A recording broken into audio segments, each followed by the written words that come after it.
అఘోరి ఈ, మాతకు పెళ్ళయింది.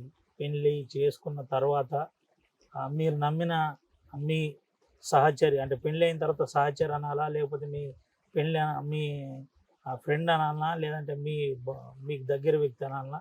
అటువంటి ఇప్పుడు ఆ ఫోన్ లేదు, కాంటాక్ట్ ఏమైనా జరిగిందా మీ ఇద్దరి మధ్యలో, వర్షినికి మీకు?